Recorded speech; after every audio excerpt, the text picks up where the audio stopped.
कोकोटेल्स। बादशाह की रबड़ी।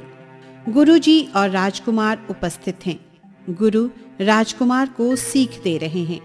राजकुमार: गुरुजी, कल आपने कहा था कि जब महाराज सो जाते हैं तो कोतवाल भ्रष्ट हो जाता है।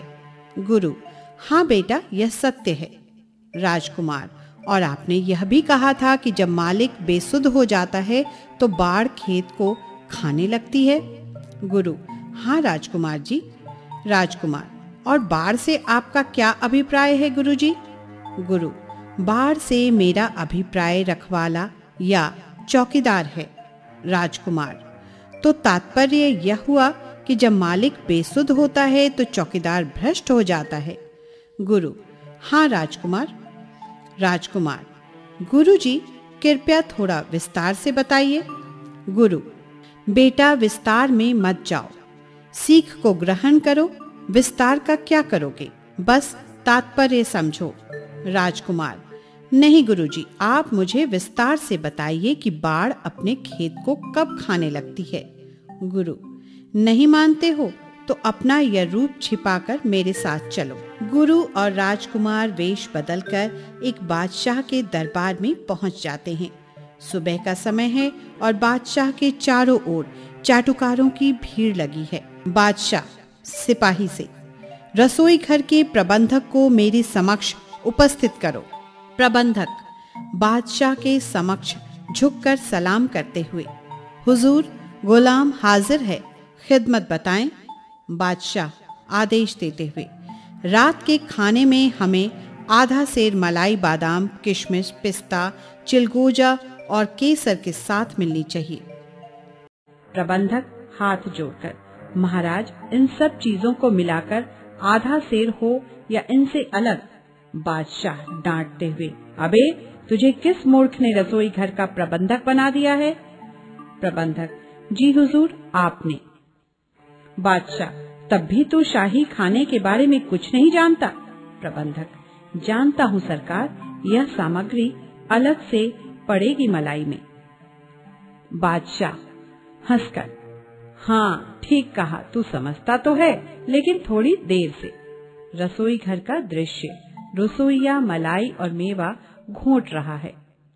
रसोइया: श्यामा, अरे श्यामा। श्यामा: अभी आती हूँ। श्यामा नखरे करते हुए रसोई घर में आती है। हाँ बता, क्या बात है? रसोइया: तनिक मेरी मदद कर दे श्यामा, इस मलाई को घुटवा दे थोड़ा। श्यामा: मैं क्यों घुटवाऊं? तू जाने, तेरा काम जाने, मैं तो चली। रसोइया: नहीं नहीं श्यामा, घुट जाने पे छटाक दो छटाक तू भी खा लेना, पर खतरा यह है कि अगर बादशाह को पता चल गया तो। श्यामा: पता कैसे चलेगा रे, उसे पीकर रात को खबर कहाँ रहती है। रसोइया: हाँ श्यामा, तो ठीक कहती है। दोनों मिलकर एक के बाद एक मलाई में मेवा घोटते हैं। श्यामा: ले, अब घुटकर तैयार हो गई रबड़ी। रसोइया: ले श्यामा, पहले तू खाकर देख। श्यामा: हाँ हाँ ला, बादशाह नशे में तो क्या, होश में भी इतनी रबड़ी नहीं खा सकता। दोनों अलग अलग बर्तन में रबड़ी लेकर खाने लगते हैं। तभी मुख्य रसोइया प्रवेश करता है। मुख्य रसोइया: ये क्या हो रहा है? शाही रसोई में खुराक की चोरी। रसोइया: भाई, बहुत ही जायकेदार बनी है रबड़ी। श्यामा: एक कटोरी खा ली ना तो जन्नत की सैर करोगे, जन्नत की। मुख्य रसोइया चटकारे ले लेकर रबड़ी खाता है। रसोइया: रबड़ी तो आधी ही रह गई अब। श्यामा: अरे थोड़ा पानी डालकर बढ़ा दे। मुख्य रसोइया: यह तो बिल्कुल मूर्ख है, पानी नहीं दूध डालकर बढ़ा। रसोइया उठता ही है कि स्वास्थ्य निरीक्षक आ जाता है। निरीक्षक: क्यों, क्या हुआ? ये क्या घपलेबाजी हो रही है? श्यामा: कुछ नहीं, कुछ तो नहीं। निरीक्षक: कुछ कैसे नहीं, शाही खुराक में सेंध लगा रहे हो ना तुम लोग। लाओ, मेरा भी हिस्सा मुझे दो। निरीक्षक कटोरी भरकर रबड़ी खाने लगता है। निरीक्षक: भाई वाह, बहुत ही स्वादिष्ट माल है। चटखारे लेता है, इतने में ही मुख्य प्रबंधक रसोई में आ धमकता है। मुख्य प्रबंधक: अच्छा अच्छा, हरामखोरी हो रही है, यह सब नहीं चलेगा मेरे होते हुए। रसोइया: हुजूर माफ कीजिए, हमने चखी थी बस। मुख्य प्रबंधक: थोड़ी नहीं खूब खाई है, अभी बादशाह से कहता हूँ। श्यामा, नहीं सरकार, ऐसा मत कीजिए, थोड़ी आप भी खा लीजिए। एक कटोरी रबड़ी मुख्य प्रबंधक भी खाता है। रसोइया कड़ाही दिखाते हुए, यह तो पूरी खाली हो गई।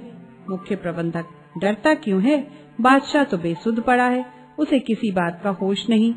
जा श्यामा, तू रबड़ी ले जा, राजा के होठों पर लगा, सुबह जब उठेगा तो लगेगा कि उसने रबड़ी खाई थी। श्यामा हंसकर, तुम ठीक कहते हो बाबूजी। श्यामा कड़ाही की तली से मलाई लेकर राजा के होठों पर लगाने चल देती है। सब हंसकर चले जाते हैं। गुरु, तुमने देखा राजकुमार, बाढ़ किस तरह खेत को खाती है और जब राजा सो जाता है तो कोतवाल कैसे भ्रष्ट हो जाता है। राजकुमार, देखा गुरुजी, खूब देखा।